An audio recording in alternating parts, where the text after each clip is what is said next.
Here we go.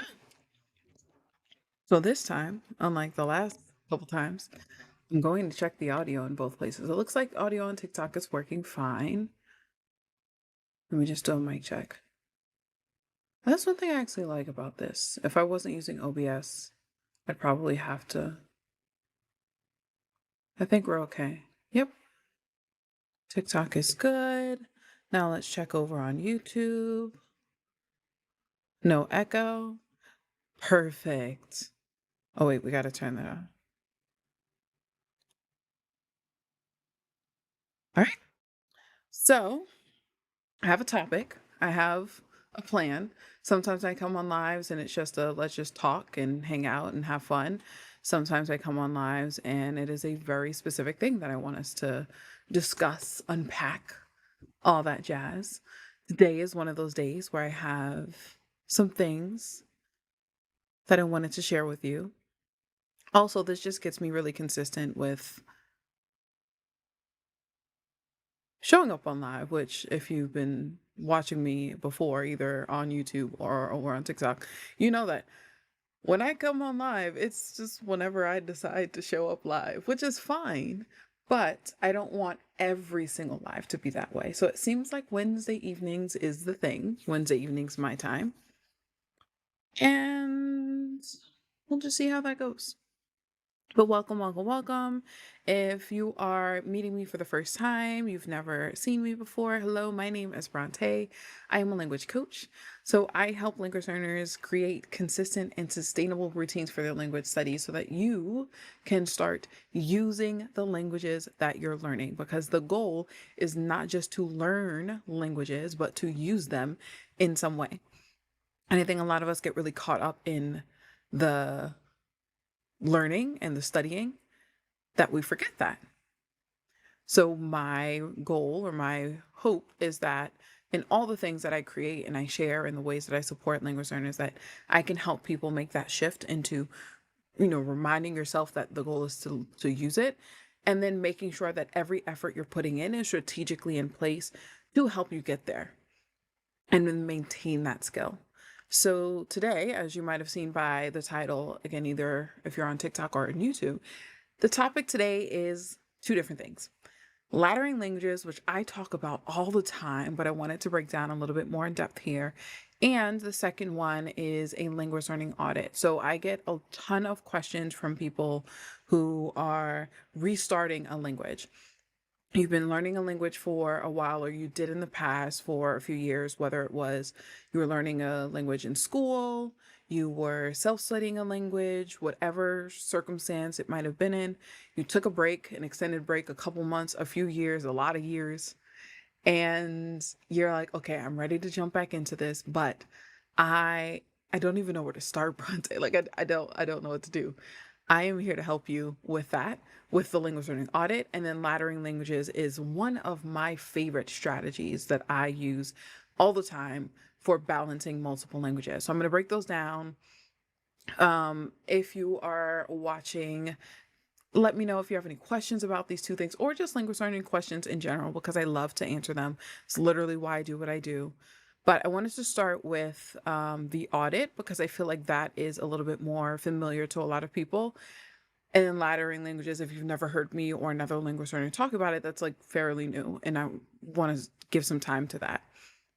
So when it comes to restarting a language, well, one of the first things that I always recommend, so I actually have a few of my students and clients who have restarted some languages or are in the process of doing that.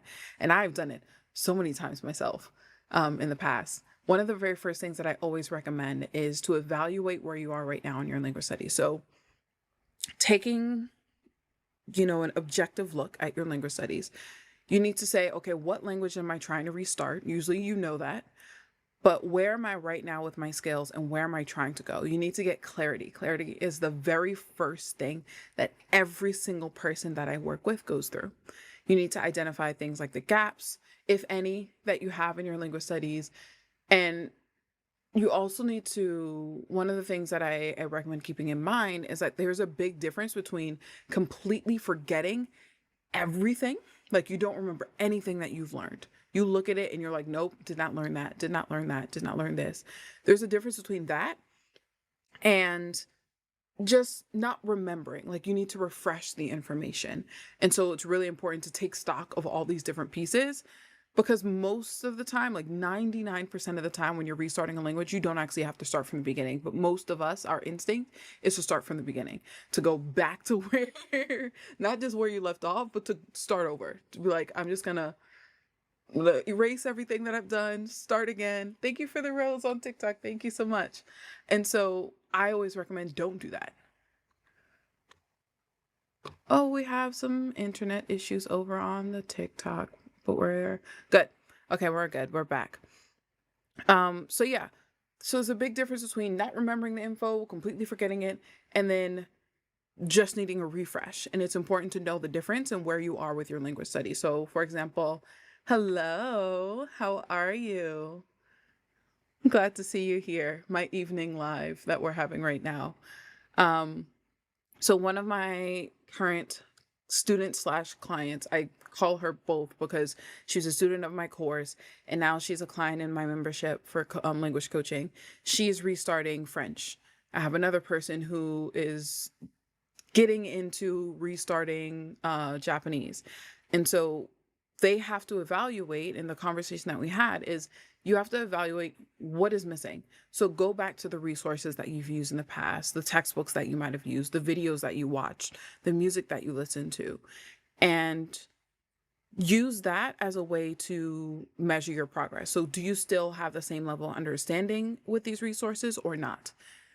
That is a big, that is I guess, important step in identifying the gaps. So for example, when I was restarting Japanese, I took Japanese for 3 years and then I had to self-study for 2 years on my own, and progress was slow and a lot of my skills regressed. They went backwards. It was a mess.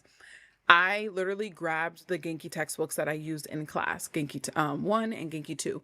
And I looked through the books. I wasn't studying, but I looked through the chapters, looked through the vocabulary, read some of the, reading sections, because most textbooks have like a reading section and then a vocab section. And I literally read through those and I go, how much of this do I still understand? Because in Japanese 1, my Japanese 1 class, we did this entire textbook. I should know this. And if I don't, what parts of it are a little unfamiliar to me? And then I look at, the second textbook and do the same process. And so this is the kind of thing that I always recommend people doing. Go and do an audit first. But there's some things that I want to, bring up to keep in mind, because there are some mistakes that people make when they're doing this process. And I kind of stated some of them already. Starting completely over from the beginning. Don't do it. Do not do it. That is a waste of your time. Another one is what I like to call routine wandering, which is if you're trying to restart a language and you just go, okay, I'm just gonna do this. And you just pick up a random map and you start doing it. And you're like, oh, someone said I should do this thing over here, so I'm gonna go do that instead. And you start doing that for a little bit. It's like you're just all over the place. You have no system, no routine, no strategy. You're just doing all the things a little bit at a time. You're dabbling. That's gonna slow your progress down. Restarting Korean regress as well. So then this is for you. We're right on time with talking about restarting languages. The other thing that you want to avoid is like when you do not do this audit and like you don't identify these different gaps, this can often lead to things like decision fatigue, which means you're making tons of decisions because there's so many options. There's so many resources to choose. There's so many strategies to choose. Everyone has a different opinion, especially with languages that are more common, like Spanish, French, Japanese, Korean, Mandarin, Russian, German, list goes on. Languages that are more popular to learn and therefore have a lot more resources. That means there's a lot of decisions that you have to make. And if you're constantly making these decisions in the moment, you're going to exhaust yourself and you're going to burn out, especially if your sort of answer to fixing it, you're like, okay, I'm restarting Spanish, I'm restarting French. I'm going to jump back in and study for 3 hours, 5 days a week. You're going to burn out. It's going to lead to burnout. And then you're going to take another break for 4 to 6 weeks, months, and have to do it all over again. So I want to remind you, whether again, you're watching on YouTube or on TikTok, please, like, be mindful of how you restart, be kind to yourself, give yourself grace, and just start off with the clarity first. So you know what you're working with. You don't need to jump in. Like, you did this once, right? You learned this language once up to a point. You know you can do it again, and you know you can get farther than that. If what you tried before didn't work and that was the reason you took a break, don't do that. Either adapt the thing that didn't work and the thing that caused you to take a break, or choose something different. It is not a reflection on you as a person when you make these changes in your language studies. It is just a sign that something in your study system is not working. You got to do something different. It is also okay to take your time. I see so many language learners who feel like they're in a rush. Unless you have a deadline, like you have a job that is requiring you to learn a language, or you have a trip that is already scheduled and paid for, there is almost no reason to be rushing your language studies when it is a lifelong journey, because you don't just learn a language, you learn it and maintain it. You're still using it. You don't just learn it and then you never forget anything. Because, I know from my experience, think about how many words, or I think about how many words or things in my native language I forget. We're like, oh, that thing, the thingamajig, the thingamabob, the person with the name, because you don't remember a person's name, or you're trying to write something in formal language that you don't use often in conversation, and you're like, how do I say this word? Is it drink, drank, drunk? Like, which one? And obviously you get to the point, but there's a moment of hesitation. Like, we do that in our native language, and we give ourselves so much grace. We're like, it is okay to make these mistakes. It doesn't matter to me. But suddenly when we switch into a foreign language, suddenly we have to be perfect. We have to be 100% all the time, every day. That is unrealistic. So know that it's okay to take your time. It is okay to ease back into your studies when you're restarting, to be like, hey, I used to, at my peak, study for 2 hours, 5 days a week. I am not going to start from this new reset at 2 hours.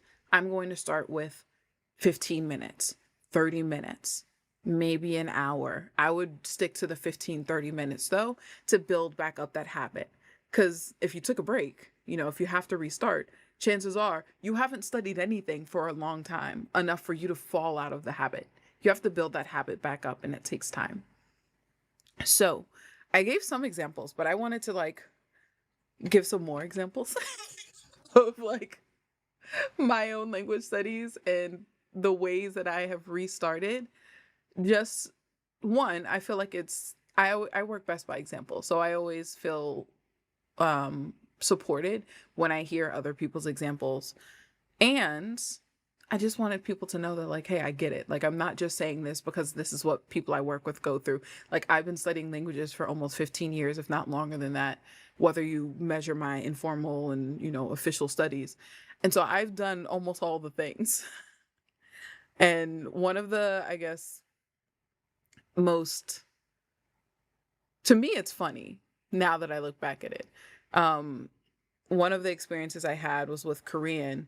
I started learning Korean in 2008, which makes me feel really old to think about.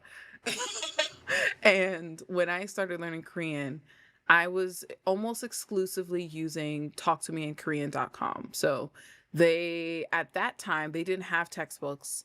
They didn't have all the mini courses. They just had their main courses and their podcasts. And that was essentially it. Oh yeah, TikTok kept freezing. I don't know why it was freezing, but I'm glad that you were able to swap over. But yeah, they had their main resource, like the levels, and then they had their podcast. So as they were developing the next levels, level 2, level 3, level 4 in Talk to Me Korean, they were like, hey, we just uploaded, or we just, released level 4. I'm like, wow, now I get to go to level 4. I was following along as they were releasing new content. That's when I was learning. And then at some point, I think I got to level 4, level 5. I just stopped. I was studying, but I wasn't using anything. So I was cramming a lot of information in, but I didn't know how to use any of it because I wasn't speaking. I wasn't writing. I wasn't actively reading beyond just writing down notes from the lesson and going, okay, I get it. Let's move on. And so I took maybe a 6-month break where I was just listening to music. And when I came back, they were like, hey, we're no longer on level 5. We now have level 7. I was like, wait, there's 2 more levels? And, for context, if you're not studying Korean and you've never gone to the Talk to Me Korean website, each level has about 20 to 30 lessons. So I had missed about 60 lessons. And I was like, now I have to catch up. Now there's this pressure to catch up. And my first instinct was, I got to binge study. I mean, I didn't say that to myself, but I was like, now I got to dedicate like 2 hours to these lessons so I can catch up to the level they're at so that when they release the next one, I'm ready. That is not the right decision to make. Coming from personal experience, no. Still pace yourself. It is okay to just say, hey, I had to take a break. Things got really overwhelming. I need to reset. We're going to start from scratch. That's why I call it a reset, because you're acknowledging that the past was a little difficult and you're saying, I'm just going to do the best that I can right now. Yeah, you stopped at level 4 too. See, it's not just me at all. And so, when I recognized that I needed to do an audit, because when I actually got back in, I was like, oh, I don't really remember things from level 4. There's some things in level 3 I don't know. I was like, I got to start from level 1 again. And so not only was I cramming new information and trying to study for 2 hours when I had not studied for any time for about 6 months, but I started back at level 1, which meant there were about 30, 120 lessons that I wanted to restart before I even jumped into the new content that I didn't know. That was an extra mistake. That was an extra mistake that I should not have made. And I recognize that now because I wasted so much time. Like, I didn't just study them. I went back and rewrote all the notes. I rewrote all the notes because I thought that restarting meant literally starting from beginner so that I could figure out what I missed. No, all I had to do, like the me now knows that all I had to do was go through some of the lessons and literally just look at the titles and go, if I can't really bring up any vocabulary related to that, then I'm going to check it out. Otherwise, I could actually just start from level 5. I can just keep going. And anything that I've missed, I can review as I need it versus pushing myself to redo it all. You did something similar and also use, King Sejong Institute. Yeah, I like that. Is it a YouTube channel? I know there's like an app for them as well. But yeah, I definitely, it was just a mess. It was a mess. And this wasn't the only language that I did this with. So I did this with Korean, and then I had a similar philosophy for French, although French was self-study. I had a similar philosophy for Mandarin because I took that for 1 year in school, forgot almost everything, and was like, I have to start from the beginning. No, please don't. If you take nothing else from what I am saying right now, please do not restart your language studies from the beginning if you are trying to come back into it. Please don't. Do not waste your time.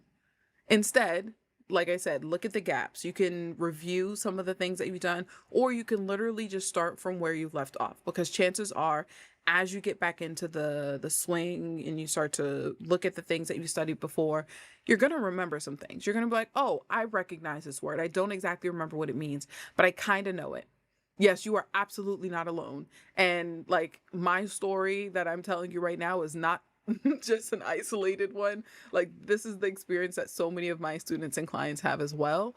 And so I'm telling this to be like, hey, one, it's a normal reaction, but I am also cautioning you to not do that. Like, listen to that reaction and say, hey, I recognize this, and then go, I'm not going to restart. Bront'e said, do not restart. Bront'e said, don't restart. Just review and keep moving forward.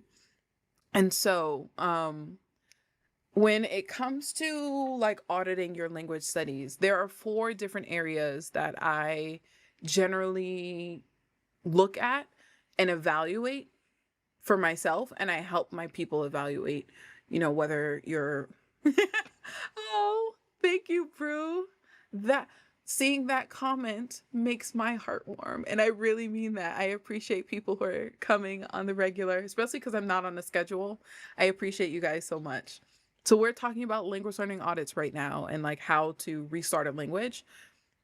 So there are 4 different areas that I generally look at, evaluate, ask questions about when people are restarting. So the first one is sometimes your restart just needs more clarity. You just need to figure out where you are right now, where are you trying to be, how do you expect to use the languages? And I have some questions that I would recommend. I'm going to share those in a second. Sometimes your audit, you'll learn through your audit that you actually just need a better plan. The plan that you had for yourself before did not work. Like, you had the clarity, you knew what you were trying to achieve, but the plan you created sucked. The schedule did not work for you. The plan did not work for you. The routine was not doable. And that's okay. It wasn't a reflection on you. It just didn't work and you need to do something different. I randomly see me live and you get excited because trying to cut back on social media. Well, know that if you're coming to my live, then you are getting, yes, social media, but also this is educational. So you can say this is educational social media content versus just like I'm scrolling through and looking at funny videos. You need justification. So the next one is, so clarity. You might need just clarity because you don't actually know what you're trying to achieve and how you're going to do that. You might need a better plan, schedule, routine. The next one is you just need to focus on studying. Like, you know what you're trying to achieve. You had a really great plan. You just didn't stick to it. You didn't have enough accountability. You were really distracted. You struggled to stay focused. You forgot. One of my clients right now, we just had a conversation today in office hours, and as she's rebuilding habits in her language studies, she had really strong habits for a while, and then, life happened. And now she's like, I keep forgetting to study Finnish. She's like, I'm studying Swedish all the time. She has another new language she wants to learn, Somali. And she's like, but Finnish, never on the brain until class. And class is starting for her in a couple weeks. She's like, so I have to get this back on track.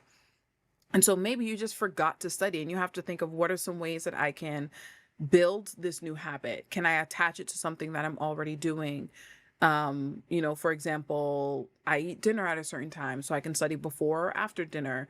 I always, watch this TV show at this time. So before that TV show or after, I generally say before because you want to get the studying done before the fun stuff. That usually works better for me personally. And, the thing that my client is doing is she knows that she studies Swedish. That is a habit that she has consistent. And because of her new motivation with Somali, she's like, I know I'm going to study Somali because I'm very excited about it. And I have a really specific goal in mind of why I'm trying to learn it and what I want to do with it. So anytime she sits down and she's ready to study either of those languages, she has to ask herself, oh, wait, did I do Finnish yet? Did I study Finnish? Because I have to do that first. And that's the signal for her to build up that habit in studying this other language. And so those are some things that like I would talk about in coaching calls and something that you can think through. So more clarity, a better plan, actually studying. Again, no shame, but you have to figure out a way to actually do the studying. And then the final thing is maybe you had really great clarity. Maybe your plan was pretty solid. Maybe you were studying, but you didn't refine your process, meaning you continue to do the exact same thing for so long that you got bored, that it stopped working, that you stopped seeing progress. A lot of this is when we reach that like intermediate plateau where essentially it's like you're at an intermediate level and you're studying, but you're like, I know all these things. I'm not really seeing any more progress. Like, am I learning? How can I tell if I'm learning? I'm trying to get to advanced level now. Why is it not working? That's usually that intermediate plateau. And it's because you haven't refined what you've been doing. You haven't shifted your strategies, made them more complex, made them a little more difficult, or, expanded on it. Or the biggest one, this is normally the biggest thing, you haven't started using the language at an intermediate level. If you are still not using the language you're learning in some way, It doesn't have to be always having conversations with people. It doesn't have to be reading full length novels. But if you are not actively using the language in the intermediate stage, you are not going to see more progress. It's not going to happen because you're going to continue to absorb information and put it in your brain and learn all these things. And then you're going to ask yourself, do I actually know it? You can recall it. You can recognize it, maybe flashcards, maybe when you're reading, but you're not actively using it in the ways that you want to use it. And so you can't see progress because you don't see the progress that you are expecting to see. And you have to redefine that. You have to refine your process. So those are the 4 areas. And now the questions. So these are literally the questions that I ask myself, that I ask my people. I think I even have this in some of my resources that I share. So first one is, what language are you restarting? Usually you'll already know this, but maybe you don't. Maybe you just have a bunch of languages you're looking at learning and you're like, should I learn one right now? Like, should I restart one? Should I restart a couple of them? Because I have a few languages that I dabbled in a few years ago. You have to make that decision. No one else can make that decision for you. I saw someone in a Facebook group who was asking, what language should I learn next? I don't know. I'm trying to decide between these two. Every single person is going to give you a very different answer. You're going to have a lot of people who say, oh, you should learn language A because that one's really great. And then some people are going to say, you should learn language B because I'm learning that language and I love it. Does not matter. It literally does not matter because they are not you. You have to make that decision. So what language are you restarting? Why are you restarting? There was a reason why you stopped. So why are you deciding to pick it up again? What is pulling you back in to saying, okay, I think I want to, relearn Spanish. That was my Spanish experience too, because I learned Spanish for 6 years in school, technically 7, 2 years in middle school. Well, I guess like 5, more like 5. 2 years in middle school, 3 years in high school, and then like technically 1 year in elementary because my teacher just decided. So I learned it for essentially 2 years middle school, 3 years high school, so 5 years total. And then as soon as I finished Spanish class, I was like, I don't need Spanish. Delete. I forgot everything. I mean, not permanently. Like I said in the beginning of this live, you don't usually forget literally everything, but you don't remember a lot of the things. It's not like it was completely deleted. It's not, you need a refresher. I needed a huge refresher because I said to myself, I don't need it anymore. Make space for the other things. And then literally like a month later, I was like, man, I really wish I could speak Spanish. And I had to start. That's your reason? Absolutely. So I had to restart. And it was a lot of information that I had to redo. So I had to figure out, well, why do I want to restart? It's like, I actually want to talk with my friends who are native Spanish speakers or who speak Spanish fluently. I actually want to talk with people now. And I think we're still having, let's see if I can fix this, because I think TikTok is still a little weird.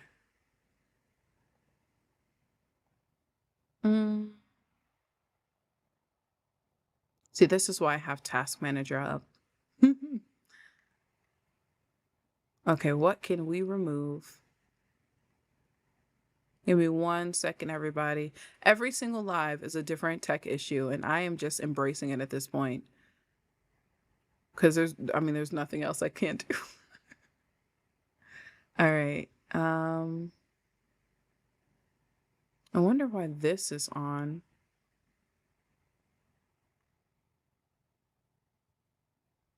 It could be Notion too.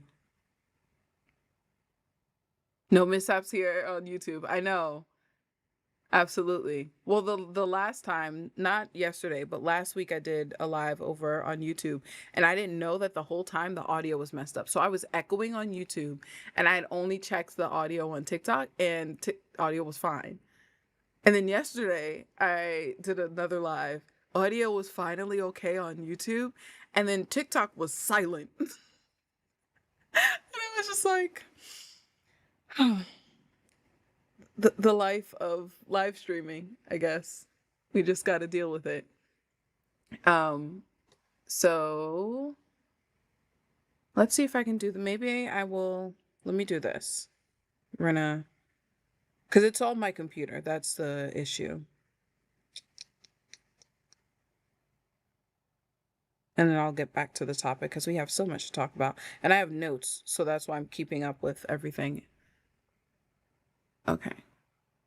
If I do this, I think we're better now. Yeah, it probably was Notion. So, yeah, questions that we ask for a language learning audit. I talked about, what languages are you restarting? Why are you restarting it? I tend to ask people questions like, what is your big picture vision for your language studies? How do you see yourself using the language? And you got to be really specific with this.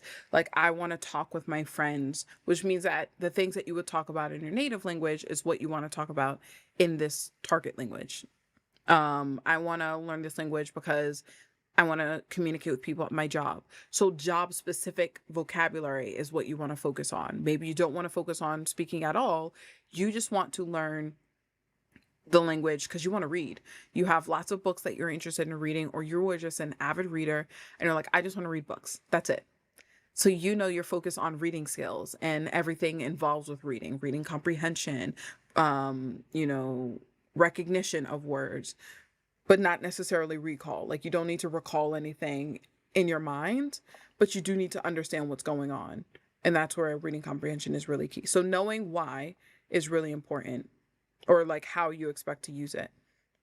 And then I ask questions like, what have you already done to learn this language? What have you already tried? What worked really well? And it may be just like, having a strict schedule, and time really worked for me, but having strict tasks did not. I like the flexibility of sitting down and being able to choose the resource in the moment, but I need to sit down at the same time every day. Or maybe it's the reverse. Maybe it's like, no, I want the flexibility of choosing the time during the day, whenever I feel like it. But no matter when I sit down, I really need to have the exact thing that I want to do prepared in advance. Like, these are some things you really need to evaluate. And then also asking yourself why. Like, why did it work or not work? Is it just like, oh, I get distracted really easily, and or I play a lot of video games, and so I'm looking for that video game feel, the the excitement, the flashing lights, the fun. And so we're like, okay, well, how can we make this more fun? How can we make this process more fun for you? This is all important information, and these are the conversations that I have with people in coaching calls, whether it's one-on-one or in a group.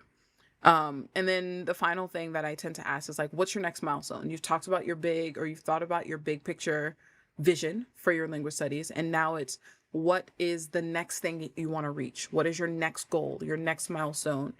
What are you hoping to achieve or reach next? I call these your tiny goals. And they're very specific, and they have a really clear time constraint. So essentially it's like no more than 2 to 4 weeks that's how long it should take for you to achieve that tiny goal. Sometimes it's even just one single week. And so that's pretty much the process. Like, I have a Notion template where I literally go through these things. I haven't shared it publicly yet, but I share this sometimes in my coaching calls when people need that audit. Either I'm like verbalizing all the pieces, or I literally just give them the Notion and I'm like, this is the process you need to go through. So if you are restarting a language and you're like, I do not know where to start, that's the process. And if you did not catch the live at the beginning, do not worry, because I'm also streaming over on YouTube. I'm going to literally take this whole recording and then chop it up into pieces and then put it back out on YouTube. So you can follow me at the Polyglot Fox on YouTube so that you'll get notifications when these come out if you've missed it. Or if you want to catch the last live I did, which is all on motivation and confidence. So we talked about audits. I'm looking at both chats. So if people have questions while I'm talking, because it's just a ramble, it's just a rant at this point, let me know if you have questions about language learning in general, about language coaching, about the audit, so how to restart your language studies. And if this is the first time you're seeing me, you're joining me on TikTok or on YouTube, hello, my name is Bront'e. I'm a language coach. I help language learners create consistent study routines so that you can really just start using the language that you're learning. And this is both coming from personal experience and from the work that I do, that so many of us get caught up in studying and nerding out and geeking out around the studying and the grammar and the vocab and following a textbook and listening to a podcast. We forget the goal is to use it. The goal is to say, I am learning this language for a purpose. Now let's do that thing. So we talked about the language learning audit, and now I want to switch over to one of my favorite strategies, not the most favorite, because I don't even know if I could list those in order, but one of my favorites, which is laddering languages. So if you've watched me for any length of time on TikTok, YouTube, I'm literally everywhere on the internet, I absolutely love laddering languages. It is one of my favorite strategies, especially as a polyglot, especially as someone who is learning multiple languages, because one of the very first challenges that you face when learning multiple languages is, how do I balance them? How do I keep up with language A, language B, language C, and I'm trying to start language D over here? How do I keep track of all these things? And lack of confidence in using language. So yeah, definitely check out the other video that I have, but also just let me know your questions, because I will pause and answer questions. I don't mind. That's how my brain works, because if I don't answer it in a moment, most of the time I forget, and I don't want to forget. But laddering languages is essentially using one non-native language to help you learn another one. So I'm going to give examples. I'm going to break it all down. If you're like, Bront'e, that still makes zero sense to me, do not worry.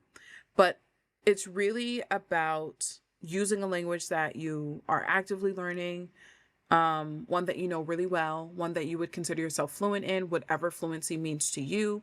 For me, I think of conversational fluency, conversational, even in writing. So like I can converse or talk to someone in a text comfortably. I can talk to someone out loud comfortably. Any of those levels, whatever level that makes sense to you. And this helps for a few different reasons. One, laddering languages really eliminates you relying heavily on your native language. So for me, when I was learning every single language exclusively through English, my native language, if I didn't understand anything, I always went back to English, which meant I was doing a lot of translation. And if you've been learning languages for a while, you know that translation, unless you are actively trying to become a translator, which is a separate skill, translation is not the best thing to do long term. It's a great short-term strategy. It helps you to understand how sentences work, how to create sentences, the structure of them, all of these things. But in the long term, it is not a great strategy to learn, because you're constantly going to be translating in your head. And that's going to slow down your process of understanding what someone else is saying, your process of understanding text, and the process of you speaking. Like every time someone talks, you're going to sit there for a moment. Okay, what's this word? How do I say this word? Okay, how do I put that in? That word goes there, and then I conjugate it this way. And now you say the word. That took you like 10 seconds. And if every time you have to speak, it takes you 10 seconds to get a word out, it's going to be frustrating for both people involved, for everyone involved. We don't want that. Laddering languages is also really good because I like to think of it as like a micro step before dipping your toes into monolingual learning, which is essentially learning the language in the language. I love to do this. I listen to podcasts that are, for example, mostly I do this with, actually, no, I do this in all of the languages, I think. Yeah, all the languages I'm learning at this point, even when they're beginner level. But there are like some YouTube videos where they're teaching Japanese grammar in Japanese. They're teaching me French vocabulary in French. You know, they're explaining a cultural point, in Colombia in Spanish instead of using English. I absolutely love those resources. And this is monolingual learning. You're learning it in the language. You're learning the language in the language that you are learning, if that makes sense. So again, Spanish content, teaching you Spanish. French content, teaching you French. And so before you get to that step, a lot of people, it's a struggle to get there. You're like, I don't know if I'm ready to exclusively use just this one language to learn and make progress. then you can use another language that you're a little bit more confident in. And this can be, you know, a beginner language, but a language that is really close to or familiar to you, close to your native language or familiar to you. So for example, you could say, I'm studying Spanish and French. They are both beginner languages, but I have a lot of, I understand a lot of Spanish already because I've been exposed to it for years. So that might be the base of your ladder, and you're using Spanish to help you with French. Both beginner languages, but Spanish is helping you with French. Now, you might say, I've never studied either of these languages before. I, have no contact with them until this point, and I'm going to use French to help with my Spanish. You could do that if that is a level of frustration that you can handle, because there's a threshold part we can handle. That's a good, fun challenge. And then the part where it makes us want to quit. We don't want to get there. If that's a level of frustration that you can handle, go for it. The recommendation, what I usually say, is a language that is at intermediate level and a language that is more beginner. So something that you can, if, for example, French is the language that you're trying to learn right now, you're using Spanish to help you learn French, but every time you look up the French word in Spanish, you don't even understand the definition in Spanish. So then you have to look up that in English. If every single time you're doing that, I would pause, unless that is a level of frustration you can handle. I cannot. That would bother me. I would quit. So that's why I don't recommend it. And then the other thing is, when you're laddering languages, it really helps you to maintain other languages. So if you're like me, you're juggling 3, 4, 5, 6 plus languages. Laddering languages makes it easier to maintain because you're not using your native language, but you're using another one, and you get to decide how these all play out and what connects to what. But it's helping you stay in contact with at least one other language that you are not actively studying. And if you've ever studied 3 or more languages, you know that sometimes it can be really tricky to balance multiple languages. That's my spiel about how it helps. But now I just want to talk about how I kind of said it already, but I wanted to sort of detail it by telling you what my ladders look like in multiple languages. So the base of mine is English. Wait till one language is intermediate level and then start. That's what I recommend. But again, if you are someone who's like, Bront'e, I want to ladder these 2 languages because these are languages that I want to maintain, and I have a decent enough understanding of this one that I can get by, go for it.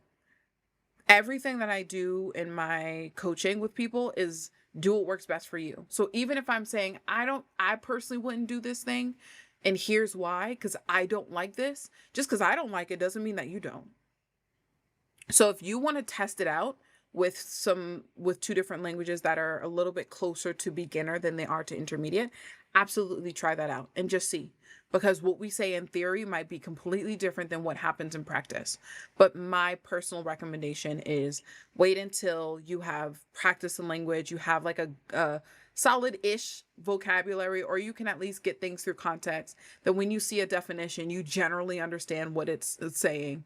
That's what I like to do. So you start there, and my ladders, I did it strategically this way just because it made sense to me, but this is not the way to do it. So my base is English, and I have 2 different ladders because the connections is just what I've done. This is visual. So English helps me to learn Spanish. Anything that I need to look up that I don't understand in Spanish, I look it up in English. And then the next layer is French. So I learned French by looking up French resources that are written in Spanish. So I'll say like aprender francés, and I'll look that up on the internet, and then it'll give me, a website teaching grammar, but the only 2 languages it's written in is French and Spanish. That's it. Then the next one is French. I use that to help me with my Russian. So I literally looked up, there's a website, something like Apprendre Russe. It's just learn Russian. That's literally what it's called. And it is teaching Russian in French. And that's what I use. And then on the other side, I have English to help me with my Japanese. Japanese is helping me with my Korean. So anything in Korean that I'm trying to understand, I look it up in Japanese first. And then the Korean is helping me with my Mandarin Chinese. So anything that I don't understand in Chinese, I look it up in Korean. And then I have some languages that don't really fit that, but that's the general sort of order that I personally follow. And I did it strategically because I know Japanese and Korean grammar are very similar. Spanish and French are very similar. Russian was more similar to French and Spanish than it was to me, to the Asian languages that I was learning. So I put it over there. That's just how I structured it. You've learned laddering. Some languages somehow it helps you to learn one quicker. Yeah, a lot of times it does, especially when you think of the strategy of saying, well, I'll give the example that I'm thinking of right now is like Japanese to Korean. If you already have a solid foundation in Japanese or Korean, when you decide to learn the opposite, the other. So if you have a solid foundation in Korean, you decide to learn Japanese, or you have a solid foundation in Korean and you decide to learn, I just mix it up. Solid foundation in Korean, you learn Japanese. Solid foundation in Japanese, you learn Korean, whatever order. They're so similar that when you understand the grammar, for example, in one of them, when you look at it in the other language, you're like, oh, I already understand what context it's used in. I understand how to use it in a sentence because it's so similar. You don't have to go through that extra hurdle of understanding the nuance. Yeah, so that's just my personal experience. And I've had a similar thing when I look at Spanish and French. So you plan to use over on YouTube, Korean to learn Japanese. Yes, I think that's a great idea. And I can give you an example. This is the book that I always pull out when I'm showing this as an example. So this book here is one of the textbooks that I have. It is called Dekiru Kankokugo, which means like you can do Korean. And then it's the Chukyu level, so that's like intermediate. I've had this forever and I just come back to it every once in a while. This one specifically is the workbook. And then I have here is the textbook. So Dekiru Kankokugo, Chukyu, and so this book is entirely written in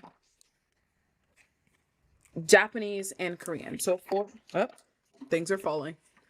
So for example, this is a chapter that I've been working through. This is the reading. This is entirely in Korean.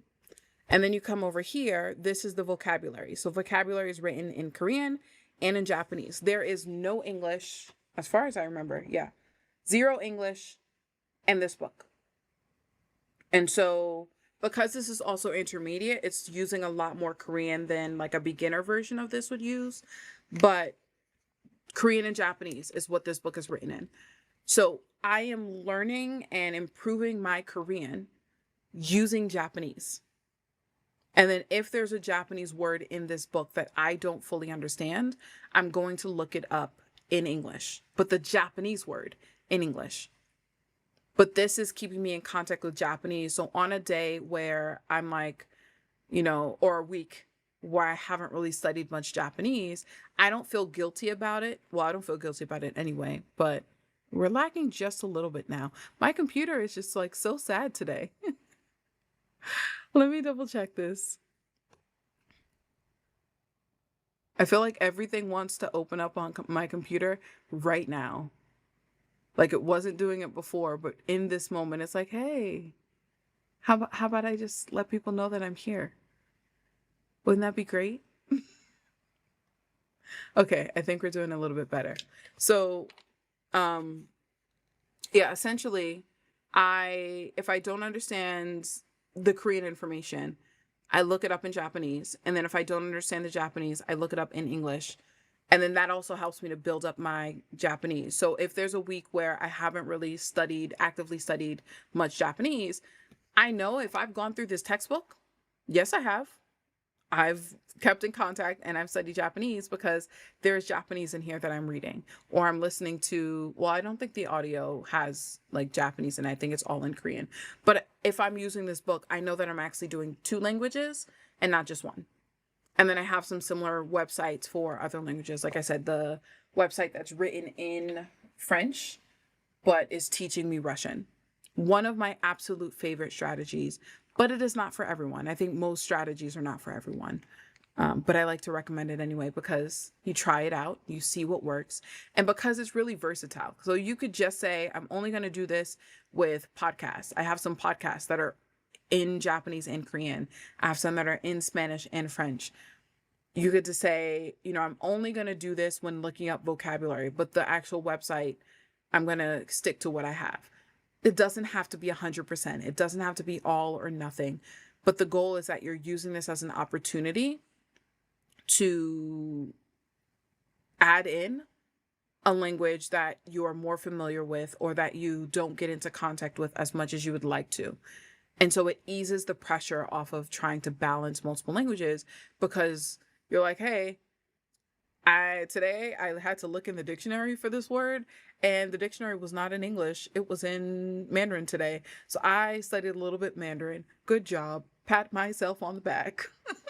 And sometimes we just need that. We need that little celebration, that win, to tell ourselves it's okay. And so that's one of the reasons why it's my favorite strategy. And I kind of talked about some of the different ways. So you can find text and resources that are teaching the language. You can use dictionaries that allow for looking between both. I think Word References is a good dictionary that has a lot of different ones that connect, and it's not just English to another language. Some apps that I love to do this with, Lingodeer, which I believe now is no longer free or no longer completely free. I don't know. I paid for lifetime almost 7 years ago. And so I just have lifetime access to everything. But that allows me to, I don't know if it'll show up on stream if I show it. Let me try to just put it in more context. So right now, I don't know if it's going to show up. Oh, it does. So this is Lingodeer, and you'll notice that all the text is in Japanese. So these are all the different languages. It's in Japanese. And I'm going to click on Kankokugo, which is Korean. So now I can choose the Korean lesson. And I'm just going to pick a random lesson. It literally doesn't matter what I choose, but I just want to make a point. 무엇을 하러 왔어요? So Korean's at the top. Then the Japanese is directly below it. There is no English involved in this process. So there are some apps that you can do that with as well. I know Lingodeer does it for most of the languages. Or you could get something like Rosetta Stone, which eliminates a second language altogether. But the point is, just find one way that you can do this. You don't have to do all the things. Just find one simple way that you can incorporate this into your language studies to make it easier for yourself. You can write notes between the two languages. So maybe you're still using your regular resources to learn languages. You haven't found something that's using your non-native language. That's fine. But every time you write down notes, you're only writing the notes in one of those two languages. So if Spanish and French are the two that you're laddering, it's either in Spanish or in French. And then if you're learning a language that doesn't have many resources, because some of the people I work with are learning languages like Lithuanian, I think Finnish might not have as many resources. And so if you are coming across a language where they don't have many textbooks, many YouTube videos that you can watch and use to help with this, or like the apps that you're finding don't include it, then if all else fails, there's so many translators that are decent enough. Like you could go to ChatGPT and use that to help you, because I definitely did for languages that I'm not learning when I was creating the sentence building course that I created, because I wanted to give other examples, but I'm not learning all different kinds of languages. I tend to stick to naturally a few different types of groups. So Google Translate, Papago, there was a few that I can't remember off the top of my head, but I think in that course I listed 5 or 6 different ones. I just did a quick Google search. Translators other than Google Translate, and you're going to find some really good ones. I tested it out, and with a language that I was comfortable with, to see what the translation was going to look like. I was like, hey, that's passable, that works.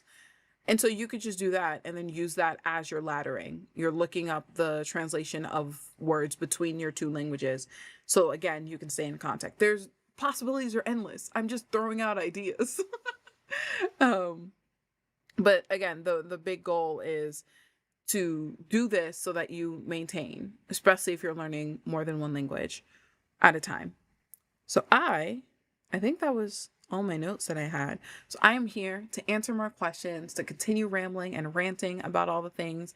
So let me know, what questions do you have about language learning in general? Maybe you're looking for strategy ideas, you have a question about something you're doing, a question about what I've talked about. If you've been here with me the whole time, I appreciate you so much. Again, whether you're on TikTok or YouTube, I really appreciate it. I appreciate the support and just being here. And if you're watching on TikTok, please tap the screen, like it, so that this can get out to more people, so that more people can find me. Yeah, I could talk about this for hours, but I mean, clearly, because we've been at it for what, 55 minutes or so, I could do this all day. This is why I do what I do. I love to talk about language learning. I love to think about the technical side and really help people figure that out. But I also know that I am a nerd about this. Not everybody loves to think about these things. So I want to give you what you need and help you cut through the noise so you're like, I can just focus on the one thing Bront'e told me. I don't have to think about any of the other things because it's too much. Tara, maybe? Is that? Let me check.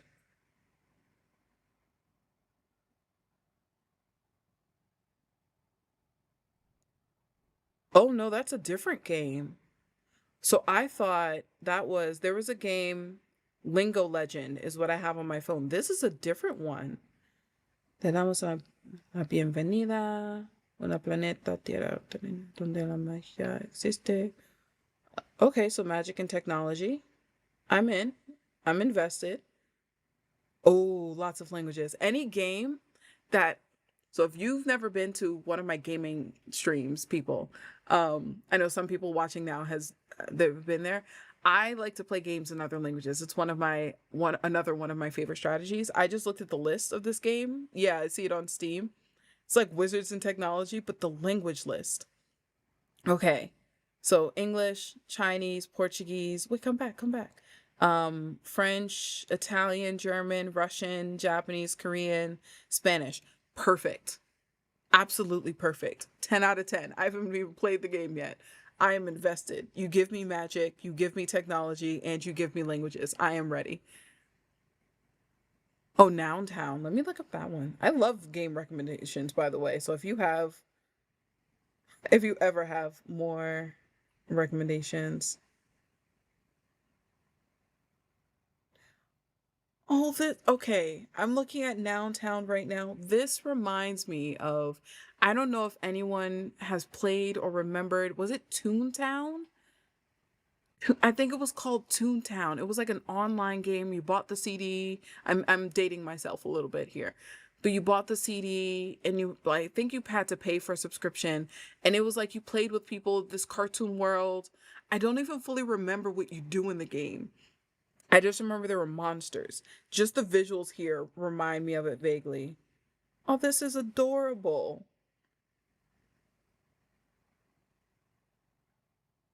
Well, now I have two games. Downtown language learning, new way to learn foreign language. I love that people are coming out with more games specifically for learning languages and not just like changing the language of a game. Oh, this is so cute. Well, now I've got two names. I mean, two games to add to my list. When we finish here, I'm going to add them to my wish list and then I'll check them out.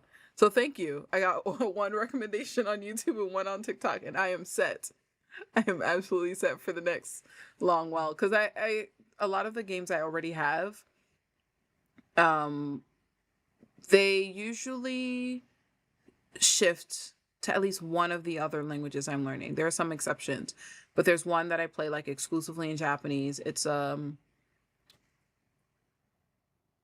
hidden object game, and I was like, I need to improve my reading in Japanese because I don't read as much as I used to. I was reading heavily and I was, writing essays in Japanese when I was in class, and then I stopped doing it and it's not there like it used to be. So I got to get back into it, and that's one of the ways that I do it. Now I have more games to play, so my nerdy self, my gamer self is very happy. And what this also means is that I have more games that I can play on stream because one of the things that I want to do is get myself on a schedule to not just have these conversations and to share like tips and strategies like this, but also have some gaming streams because that's what I like to watch. That's what I like to do. But for my language learning people, I want it to be like me playing a game in another language to just show you what I do. You know, like I sometimes have my study with me sessions. It's still in beta, not sure. And then there's like a Pokemon-esque one. Ooh. Okay, I might need to make a video over on TikTok that's just like, hey, can you give me recommendations of video games that can be played in other languages and or that teach another language? And just have people put it all in one place. Because now, like me searching for it is going to take forever. But I feel like if people have it top of mind, we got to share these things with each other. We absolutely have to share these things with each other. Um, I guess I had a thought. Because it's only been an hour, and I definitely thought that I was going to be talking about those two topics for longer than that. Hmm. I mean, I could talk about schedules. I have that as well. If you want to hear about like how to create a schedule for yourself, I actually just did a whole workshop on that during my coaching week. And so I am a full believer that everyone who's learning a language should create a schedule for themselves. But the type of schedule you create, you know, it varies. And I kind of touched on it a little bit. So I can break that down. And again, if you miss it here, if you're hopping in late, know that this entire video, this entire live stream is going to be kind of chopped up a little bit so it's easier to watch, but it's all going to live on my YouTube channel. So don't feel like you've missed anything. But I can talk about that as well. And so really, maybe I should get some visuals. I was not prepared to talk about this, but I can absolutely wing it. When it comes to creating a schedule for yourself, there are 4 different ways that you can structure your study schedule. Now the teacher in me is coming out because I'm like, let's get some paper, let's get markers. And so it's about the way that I divide your schedule. Now watch the live stream embarrass me because it's going to show it mirrored. I bet 90% of the time it's going to be mirrored. Oh, it's not. Okay. So you can organize your schedule or structure your schedule based on the structure of time that you need and the structure of the task. So there are only 2 ways to do this. Either you need a more rigid time, flexible. I'm writing super fast, so ignore it. So you need, you know, rigid time, rigid task, rigid time, flexible task. What's the other options? Rigid time, rigid task, rigid time, flexible task, rigid time, a rigid task. You know, the point is that you can organize these in 4 different ways. So, for example, let's see. This is what happens when you're winging it. I could have did this on my iPad. Okay, so if you are someone who needs rigid time and flexible tasks for your schedule, that means that you need to study at generally the same times every single day or every single session. But when you sit down to study, you need your task, the thing that you are doing, to be a little bit different each time. Thank you so much. Thank you so much for that. I felt like one of the AIs when I say that, and I didn't mean to. It was not on purpose. But when you sit down to study, you need your task to be a little bit more flexible. So you're like, Mondays, I always sit down in the afternoon, maybe 1 p.m. That is my study time. And every time I study, I get to do 2 to 3 things. I get to listen to a podcast, I get to work on my textbook, or I get to, you know, do some journaling. And when I sit down at 1 p.m. every single time, I get to make that decision in the moment. Maybe you've decided that no, actually you need rigid time and a rigid task. So you're saying, I sit down at 1 p.m. every single study session. And every time I sit down, I am focused on one thing, which is my textbook. That is the only thing that I'm doing. I am not looking at another task. I am not making a decision in the moment because that overwhelms me. That is the second type of schedule. So you might then decide, no, actually, I hate sitting down at the same time every day. If I, my schedule outside of language learning varies, everything's a little bit different. I can't guarantee that 1 p.m. is going to be a time that I am available. So I actually need more flexible time. So I don't want to choose the time in the moment, but when I decide to sit down, I need to know exactly what I'm doing. I don't want to make that decision. I wonder if I can pull up the slides for this. Let me see if I can do that, because then you will get visuals and not just me scribbling on paper. But I hope what I'm saying makes sense so far. I'm a visual learner, which is why I'm like hyper worried about saying a lot of words and not having the visuals to back it up. But really, it's just about figuring out when it comes to time, do you need to know exactly when you're going to sit down and do your studying?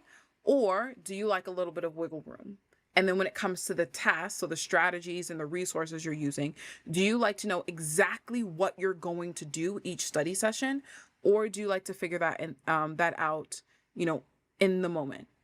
Some of the people that I work with have told me they're kind of in the middle with their tasks.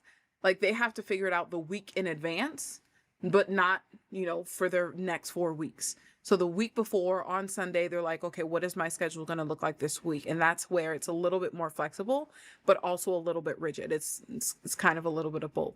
But knowing what works best for you is really important, because for me personally, at this point in time, doesn't matter when I do my studying, my time is very flexible, but I have to actually tell myself, this is the 1 or 2 things that you're doing. Because if I don't set out and say, like, this textbook is what I'm focused on, I'm only going to use Dekiru Kankokugo. This is the only thing that I'm doing when I sit down, whenever I do it. If I don't say that to myself, I will pull out 3 textbooks. I will open up 4 apps. I will go on YouTube and I will browse for an hour, 2 hours, and I will do nothing. And then I will say, man, I don't have enough time to study anymore. I guess I can't study. And then I'll move it to tomorrow. I know that about myself. You might be in a similar position where it doesn't really matter when you're going to study. You know what's going to happen. But when you sit down to study, you just have to say, this is the only thing I'm doing. And that's it. Ignore everything else. You might say, doesn't matter when I'm going to study. And I can make the choice in that moment. I'm not going to get fatigued by making that decision. It's just important to know what works best for you, and also know that it shifts. Like the me that was studying languages 5 years ago, I had to also be really strict with my time. I studied at the same time for the same time frame, and I was really rigid with the tasks that I chose for myself. Now, I'm like, I don't want to do it right now. And I'm not going to do it. I'm going to do it later. And I will. I will absolutely do it later. So when you're creating a schedule for yourself, it's really important to know what kind of flexibility and rigid structure you need, so that when you actually create your schedule, you're more likely to follow it, versus if you try to force yourself to stick to a rigid time when that doesn't work to you. When you try to force yourself to make decisions each study session, that is when the procrastination sets in. That's when burnout happens, and when we avoid our studies altogether. That is not going to help you make progress. So when you're creating a schedule, and if you need help with that, you can literally just like message me, DM me, Instagram, TikTok. Don't know how well it works on YouTube, but I have a little community section over on YouTube for people who are there. Like, just if you need some support, ask me. And I'm actually, speaking of, I'm developing a free resource on the 4 schedules, because every time I talk about it, a lot of people, the response that I've gotten is like, I never thought about it that way before. And there's so many ahas that people have been sharing. They're just like, okay, that makes a lot of sense. And now I know why the schedules I've created didn't work for me. So I just want to create like a little bite-sized training, I guess we'll call it, like a little lesson where I break it down with the visuals, or I might just use the recording I did for the coaching week. But essentially, I just want to have that available for people so that you can really get that understanding. And then for people who want a little bit more support, I think I might I'll figure out what it looks like. But if that sounds interesting to people, I might develop that further. Because I know for me, once I really analyzed schedules and thought about, well, why is the schedule no longer working for me? Because the reason why I even thought about any of this was because when I was, I stopped studying for a while because I finished college. I was starting a full-time job as a teacher, and I had to reevaluate how I was studying because my time looked different. I tried to follow the exact same schedule and routine that I had when I was in college, and it was not working because I had a lot more that I was doing mentally. So by the time I came home, one, I had a full day of teaching, whereas before I had some classes, free time, like it was all over the place. So my time was different. My energy levels were different, and my goals have shifted just a little bit. So I needed something different in my schedule, and I wasn't listening to my body. I was listening to me, the signs. I wasn't paying attention to what wasn't working. I was just trying to brute force it and say, well, if it's not working, it's going to work. You just got to do it more. You got to push harder until you get this figured out. No, you need to pause, take a deep breath, and then you need to go, okay, well, what about this is not working? Why is this not working? If you know nothing else, I am a very reflective person. I reflect and think and ask myself why all the time. And I help people to do that as well. So that's why I personally have all these ideas. Like, I'm an idea person, because I'm always going, why isn't this working? What about this is feeling weird? What about this is, making me uncomfortable or frustrating me? I love to unpack that. That is my passion. So I do it so you don't have to. If you are someone who's like, Bront'e, good for you. I don't want to ask myself those questions. I just want to know why, and, I just want to get it fixed. Let me help you. I will ask those questions and I will get down to the bottom so that you can just have the results. Oh my God, yes. As someone who is switching careers currently, it's hard to pivot. Yes, it is hard to pivot. And like, the person that I was even before college when I was learning languages is very different than the person in my first year, because college was a very new experience, then the second year to fifth year, because I did a fifth year where it's like a dual degree. So I got my master's in teaching in my senior year / my first year of grad school. It was a different thing, a weird thing. And so that person was very different. The me that I was back then was very different. Then I started teaching. It was my first year of teaching. It was a new experience that I had to immerse myself in and understand. So my attention was different. Then once I got used to it, second year, third year, fourth year, fifth year, I was like, oh, I brought my textbooks to work. And during breaks, when my kids were like at lunch or at a special and I didn't have a lesson to plan, Korean textbook came out, podcast was on, headphones were on, and I was studying. Whereas I didn't do that my first year because I was so immersed in trying to figure things out. So you really gotta, that's why I say clarity. You gotta start with clarity. Because when you understand all those pieces, or you let me help you, because you're like, I don't want to figure it out. I just want someone to tell me. That's valid. When you start with that clarity, it's going to inform every decision that you make so that you can be strategic. So you're not wasting your time. You are not wasting your energy. You are not burning out. You are not feeling overwhelmed or frustrated. You're not, wanting to throw your textbook across the room, toss your laptop out the window. And you're also not looking at other language learners who are making progress while you are sitting there watching them make progress. You are actively doing things and seeing progress in your own studies and excited about it, celebrating it, saying, oh, I recognize more words now. That's amazing. Oh my God, I actually knew how to use this grammar. Like, I finally conjugated this one Spanish word in the past tense for second person correctly. Like, very, very specific win. But it's like, I've been working on this forever. And you celebrate that and you keep moving and you're seeing the progress because you're acknowledging your journey, not anybody else's.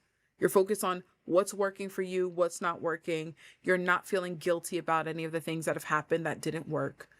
We're going to fail. We're going to make mistakes. We can't be afraid of failure. We cannot be afraid of mistakes. We just have to say, when I do fail, what am I going to do about it? When I do make mistakes in my language studies, like we do in our native language, when I make mistakes, what am I going to do about it? How am I going to keep moving? Am I going to make a mistake and I can tell all the mistakes that I've made that I tell all the time. Now they're hilarious. In the moment, I was a little bit more embarrassed. But, for example, I remember trying to relearn Mandarin while I was also trying to relearn Spanish. And I was taking Japanese classes all in college. And I had a friend in my Japanese class who was from China. And I was like, we're friends and we're learning Japanese together. We're practicing languages. I'm going to also tell her that I studied Mandarin for a year and I feel like I'm a strong beginner. So I was like, I'm going to ask her a question in Mandarin because I'm amazing. My teacher said that my pronunciation is pretty good. Newsflash, it was not. It was not good. Tones were wrong. But I was enthusiastic. And I was trying to ask her, do you have a cat? In Mandarin, in Chinese. I ended up asking her, do you have fur? And in the moment, I was like horrified because just that one tone completely changed the entire, question that I was asking her. But luckily she was a friend and not just a stranger. And she was like, I know what you're trying to ask. This is what you meant, right? This is the tone, and then she ended up just helping me over the course of the years. And she was my very strict Mandarin teacher. She was like, I would call her teacher in Mandarin. And she was like, nope, wrong tone. You did it again. You did it again. It's wrong. Bront'e, fix it. Like she was very strict with me, but I needed that. And she would drill these things into me and we would practice Japanese and Mandarin at the same time. It was an amazing experience. I loved it. I love these sort of things. But the point is, I make mistakes all the time. And even in the moment when I'm embarrassed, I have to remind myself to laugh and move on and just keep going because we are going to make mistakes. We can't avoid them. They're going to happen. But what are you going to do after that? I remember similar realm because this is where I met a lot of my language obsessed friends. We were all learning multiple languages in college. I had a friend who in Japanese class with me was also relearning and improving Spanish. I think she had dual languages. She was doing Spanish and Japanese at the same time. And I remember trying to say a sentence in Spanish and I conjugated the Spanish verb in Japanese. I said komimasen, to not eat, or not eat. I don't even know where that came from. I had never done that before. She understood what I meant because again, she had a background in Spanish and in Japanese. But I took the Spanish word comer and I conjugated in the negative past tense in Japanese, so masen. And somehow I put those two things together. It was a little bit embarrassing, but now again, I look back at it, I tell people that story all the time because I'm like, young Bront'e was hilarious. I don't know where she was pulling these mistakes from. I remember in Japanese class, I was watching a lot of One Piece at the time because watching things as I'm learning is really supportive to me, especially when I turn off the subtitles. So I was watching it in Japanese and I remember going into class and forgetting how to say family in Japanese. So if you're not learning Japanese, in Japanese, the word for family is kazoku. But in One Piece, they say the word for pirate, which is kaizoku. And I, for the life of me, could not get kazoku right. I kept saying my pirates, instead of my family, watashi no kaizoku, instead of watashi no kazoku, in class. In front of all of my classmates, in front of my teacher. They're like, oh, can you tell us about your family? Yeah, watashi no kaizoku, my pirates, every single time. I don't know why that happened. But it did. And I just had to, oh my God, embarrass, laugh, and then fix it. You got to fix it and you got to move on. So I'm telling these stories, not just to be like, Yeah, I'm human. I make mistakes. I'm saying it because when you recognize and you acknowledge the fact that as language learners, as people who are learning multiple languages, we are going to make mistakes because we make mistakes anyway. When you acknowledge that that is inevitable, you are going to fail. The focus then becomes, when that happens, what do I do? When I make mistakes, how do I recover? Do I retreat for a little bit? Sometimes we have to. Sometimes it's really embarrassing. We're like, I want to go home. And you just need a moment at home to be like, okay, deep breaths, toss it out of your brain. Hopefully people forget. And then you return and you try again. Sometimes in the moment, hopefully you're with a friend or you yourself are able to just laugh, even though you're like, this is horrifying, but you laugh and then you just try again. But you have to be able to persevere and keep going, even when those mistakes happen. Yeah, so it must have been scared. Well, luckily, yeah. If I think if they didn't have the context of knowing me, and most of us watched anime, they knew I was going through a whole One Piece binge at the time because I also went to the Japanese language table. It was like a lunch once a week. So they knew I was watching One Piece. So when I kept saying pirates, they were like, "Oh, it's because of One Piece." I was like, "Yeah, I'm sorry. I don't know. It's just happening." So luckily they understood the context. And like my Japanese one teacher was someone who loved anime as well. So like she understood. And accepting mistakes is so hard. I make mistakes in English, but only get embarrassed. Exactly. Exactly. That's the lens that I usually bring to like my coaching sessions is I remind people that in our native language, we make mistakes all the time. Like, I mean, I haven't been paying close attention to how I've been talking this time, but in the live I did yesterday, I was hyper aware of every time I stumbled on a word or I like struggled to pronounce the thing that this is my native language. And right now I'm just trying to think of what I'm saying next. We make pauses. We pause. See, there was a mistake. We just keep going. We improvise. Sometimes the examples I think I gave the other day was sometimes there are words that we have read before but we have never said out loud. And so the mistake is when you say it out loud. Things like epitome, I used to read, and many other people used to read it like epitome. I remember growing up, and this is native language mistakes. Me and my sister used to play this game it was either PlayStation 1 or 2. And we used to call it Vigilant 8. We were like, I love Vigilant 8. Vigilant 8 is the best game ever. It was cars with gun. I'm not going to say the full word on TikTok because they might ban me. It was cars with weapons, with things. And you'd race around and you'd battle each other, right? We called it Vigilant 8 forever. My mom never corrected us. She's like, "Oh, you're so cute. You have a game called Vigilant 8." We finally showed her the CD of the game that she bought us, that she didn't know what the name was. And she was like, "Vigilante? What do you mean vigilante? For the past like 3 years we've been calling it Vigilant 8 and nobody corrected us." So, even in our native language, we are making mistakes all the time.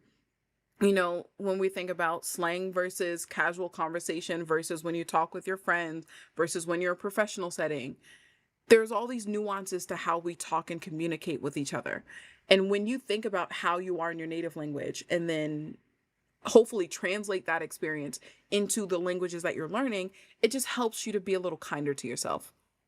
All caught up on, oh yeah, I'm not caught up. I stopped at like 500 or so in One Piece years ago because at the time I was like, I don't want to watch 100 episodes of just Luffy. I want everyone or nothing. But I will get there. I don't mind spoilers, so all the content that has been coming out with spoilers, I'm like, oh, that's cute, that's fun. I'm gonna read the fan fiction anyway and still get the content. um, oh yeah, with Facade, yeah, and see, and this is something, so this isn't like a new thing. I know growing up, as we were learning our native languages, we made mistakes. One of the other examples that I gave a lot was I remember the exact moment this happened too. It was fourth grade. No, it was fifth grade. It was fifth grade. It was in my geography class.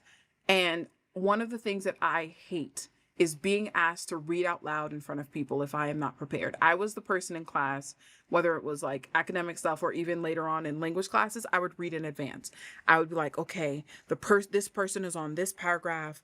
And so if I count down based on where the teacher's asking people to switch, I'm going to be paragraph like 10. So let me reread, read it in advance, preview it. Like that was me, because the anxiety of reading out loud gets to me. Now I'm much better, especially 5 years of teaching where that's what I do every day. I got better.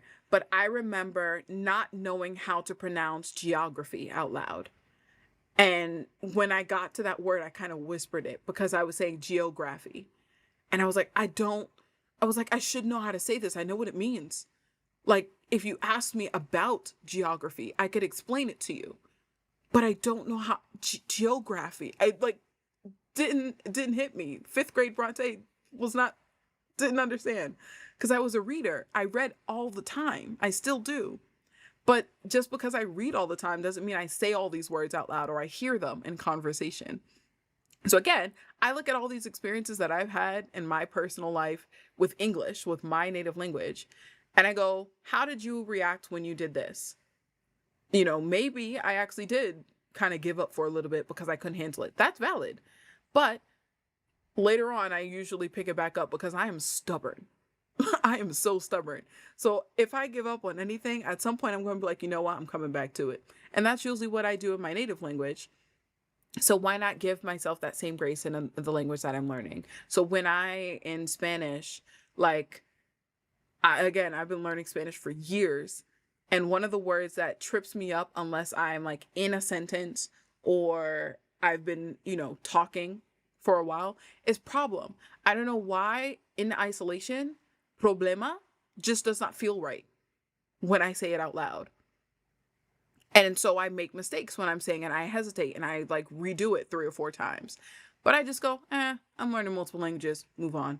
And if someone else, usually I don't have this experience, but if it just so happens that the other person I'm talking to reacts in a way that makes me feel guilty or shameful, I'm like, hey, I'm learning multiple languages.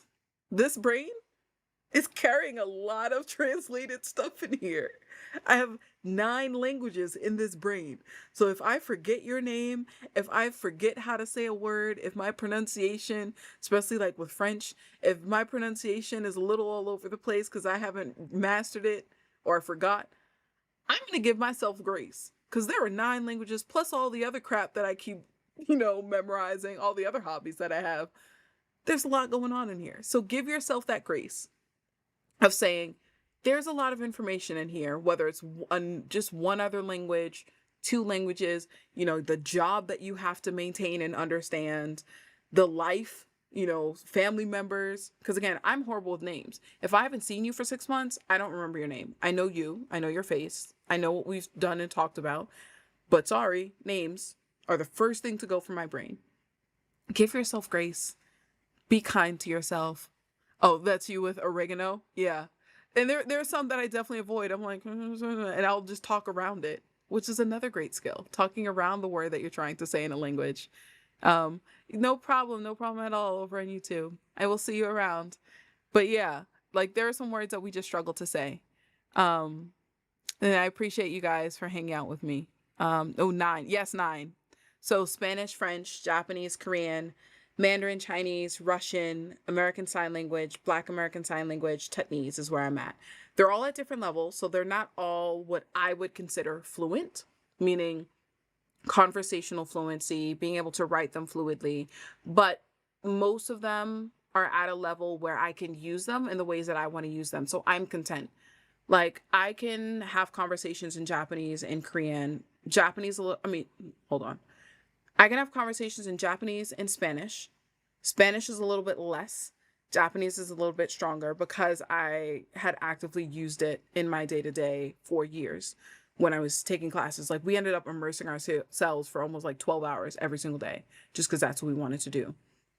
Korean and French are the next level. And, but the ways that I want to use the language, which most of them is reading or being able to watch videos without subtitles, talking with some of my friends, like I can do those things. There's a little hesitancy. There's some words that I still don't know, but if I can do that, I'm fine. That's why I start with clarity, so I know what I'm doing these things for. And then I have some languages that I'm planning to learn next: Italian, German, Portuguese. I think Creole. One of my friends is got me interested in thinking about Hawaiian. It just brought up problema to a Spanish speak. See, it happened again. Coworker today. Oh, how is it a masculine word? I don't even think about it anymore. I just go, let me just remember the context of how it's used. Because I mean, in school, I think they taught it that way, where it's like, this is masculine and this is feminine and la, L. And now, and with the experience that I have, I'm like, I would never learn a language that way. I would always look at the words in context and just give me a phrase, give me a sentence, and let me memorize how that's being used so I can know. Because that isolation stuff was too much memorization that was wasted time and effort for me. For some people, it does work. And you just keep doing that. But yeah, there's a lot of words like that in many languages. Well, like how is it a masculine word, but it ends in A? It's not following the rules. You're not following the rules, words. But yeah, just started learning Portuguese and do not like it yet. And feels like the words are slurred. It is really different. I like it just because, well, one, I like being able to understand a lot of Portuguese when I see it because of my experience with Spanish. So like I'll read posts in Portuguese. I'm like, oh yeah, I basically understood what you said. Um, and I also like again, this is me not having learned it quite yet. There's like the ow sounds, like mal, now. Like I love when it comes out in a sentence or in songs. I have a lot of Portuguese songs. And I'm just like, it sounds cool. That's pretty much why I want to learn it. So I have to really dive into how I expect to use it first before I jump in. But if you're not liking the process, I would do some brainstorming of what would make the process more fun for you or what would make the process more interesting. Because if you're not having fun with the language, it's going to be really difficult to stick with it. Having fun is one of the big components of like staying motivated or sticking with it even when you're not motivated. So if that's not there, like, are you doing it for a job? Are you doing it for travel? Like something else has to be there involved. But I would try to figure out how to gamify it or how to make it a little bit more fun. Because maybe it's like the resource you're using is boring and you want to choose a different resource. Maybe it's the strategy that's boring. And these are like the kinds of conversations that I would have in a coaching call is what are the different things that are preventing you from liking or continuing, sticking with the thing you've set out to do. But yeah, definitely understand that because I've been avoiding Russian for a year off and on because I don't like the process of learning Russian right now. I feel like if I were at a higher level, I would like a little bit more, but I'm not. I'm still in A1, A2 territory. But I also recognize that if I don't put in the work, I am never going to get there. So I just had to figure out a way that worked best for me. And what I was doing was in the beginning was I was learning Russian like I learned Spanish and French. I can't learn Russian that way because for me, it is a very different language. So I had to think about what would help, which for me, sentences and phrases. And that's literally why I created a sentence building course fairly recently. I created it for the me who was struggling with Russian and was like, what is going to help me to, finally start writing in Russian and speaking in Russian, even as a beginner? It was like sentences, understanding the structure of them, understanding how to make a sentence, and then actively practicing, because no matter how much information I absorb and I learn and I read, if I am not using it, I'm going to feel like my progress is not happening because I'm not doing the things that I want to do. So I literally created that course. I was like, what do I need right now? Let me make a formula or like give a structure to this process. And then Sentence Building Pro was born. And so that's what, and I even created, so part of that course, I created a Notion template and I was like, what do I need out of this Notion template? What do I need out of the workbook that I would be using to follow the steps that I just outlined for myself? And then what do I need to be able to make these sentences and keep track of all the things that I'm doing? So it's not something that I created to be like, hey guys, I made a course. Check it out. But no, I made it because I was like, this is what I am using right now in my language studies so that I can like fall in love with the Russian language a little bit more than I did before. And it has helped because I now like I'm not struggling with days of the week as much as I was before. Still haven't memorized them. Still struggle just a little bit. But I'm no longer avoiding my Russian studies. Whereas before, I had spent months saying, yeah, I'm going to study and never touched it. Now I come into contact with Russian like 2, 3 times a week, mostly app work, but sometimes there's this website that teaches Russian in French. So I'll use that and take some notes. But before, it was really hard for me to do that. The sentence building work has made it easier and more fun for me. It's turned it kind of into a game. So I hope that helps. And again, if you are joining now, and because I've been here for an hour and a half, I've been at it for an hour and a half, whether you're on TikTok or on YouTube. If you've missed the other parts of what I've talked about today, because I talked about how to restart a language that you have learned before, we do that with Language Learning Audit. If you are learning multiple languages and you're trying to balance them, I talked about one of my favorite strategies, which is laddering languages. And then we dove into a bit like an improv conversation about schedule creation, because that's one of the things that people love when I talk about the 4 different types of schedules. So if you've missed those parts, do not worry. I am going to take this video that is going to be uploaded on YouTube temporarily. I'm going to take it and cut it up into smaller pieces so it's easier to watch what you need. And it's going to be uploaded to my YouTube channel. So if you're not already following me over on YouTube, same name as I am on here, the Polyglot Fox, just make sure to follow me over on YouTube and you'll get notified when those come out so that you can rewatch or watch for the first time any of those pieces that you need. And I think what's already up, if it's of interest to you, I talked about finding and staying motivated as a language learner and building your confidence. That was another live we did a few weeks back that is now almost all uploaded. So yeah, my goal is to have these lives, have these conversations live with people, be able to connect and get your questions in the moment. And then I'm just going to upload them again to YouTube later. So if you missed it, don't worry. It will be available. And if you're on my newsletter, you're going to get these conversations anyway, because I just talk about these things all the time on a weekly basis. But this was fun. This is good. I'm glad that I did this.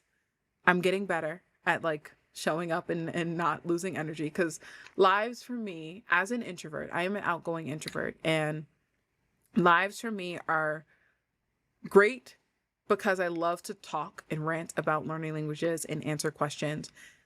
And thank you for the like. So I like to talk about these things, but this is still peopling energy for me. Even though I'm looking at a camera and like I'm sitting at my desk, it's still interacting with people. And then by the end of this, I need like 3 to 5 business days to recover. But I do really enjoy this and I want to do it more. And I've been getting better at managing my energy before and after so that I can be here on these lives. So this is fun. What spiel did I have to give at the end? Because I'm gonna get ready to sign off of this. What things? Oh, so if you are learning languages, I'm a language coach. This is literally what I do. I help people learn multiple languages, start using the languages, get consistent, create routines. Like that's my whole thing. So check out any of my resources. I have some free resources. I have some paid resources. If you're on TikTok, you can just go to my link in bio.